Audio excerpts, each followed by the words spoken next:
એ લે ઓબળો લે પડતા નહીં.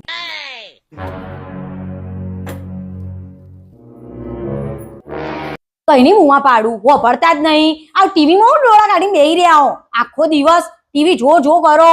ના હું તો આ ગરીબ છોકરાને કઈ રીતે ફસાવું ને તે ટીવી માં બતાવતા હતા ને એ જોવું. તમે કેવી વાત સાચી છે. ગરીબ છોકરા હતા બધા બહુ ફસાવું હો. और अभी तो रुको, क्लाइमैक्स अभी बाकी है. આ તો આપણા લગ્ન ની કેસેટ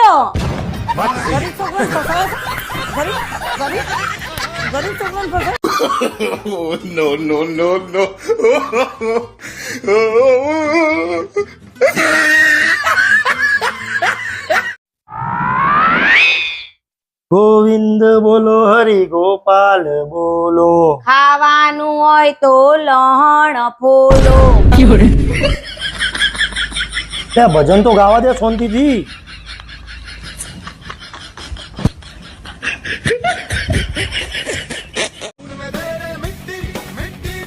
કેટલું મસ્ત એમનું શરીર, કેટલું કંટ્રોલ કરેલું. મારે કોક કરવું પડશે એવું દોડવાનું. કાલથી તો શરૂઆત કરી જ દેવી પડશે. હાલો મમ્મી જલ્દી દરવાજો ખુલ્લો રાખજે, સંડાસ આવ્યો ફાલ. એક્સક્યુઝ મી, મને પેલા ચોક સુધી મૂકી જો. ના હો, હું એટલો એ નવરો નહીં કે હું તમને એટલા સુધી મૂકવા આવું. તો નીચે ઉતરો, આ મારી ગાડી બધી હેડે આવું.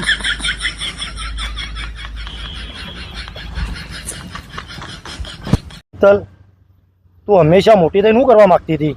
હું ગરીબોને મદદ કરવા માંગતી હતી. તે પછી શું કર્યું? પછી હું મોટી જ ના થઈ.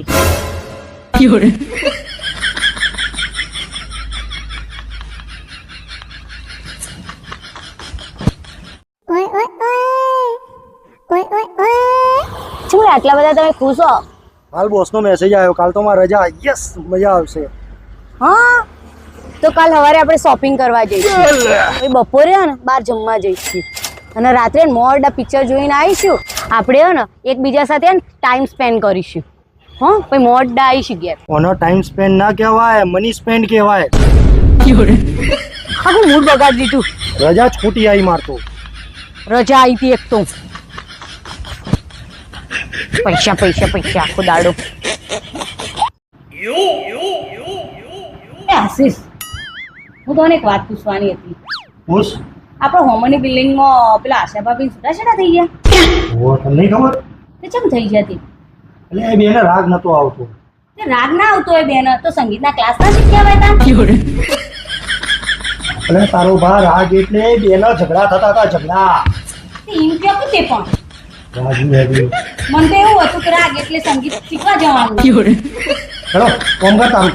મારી અભણ ખબર ચોથી હેડે આવું.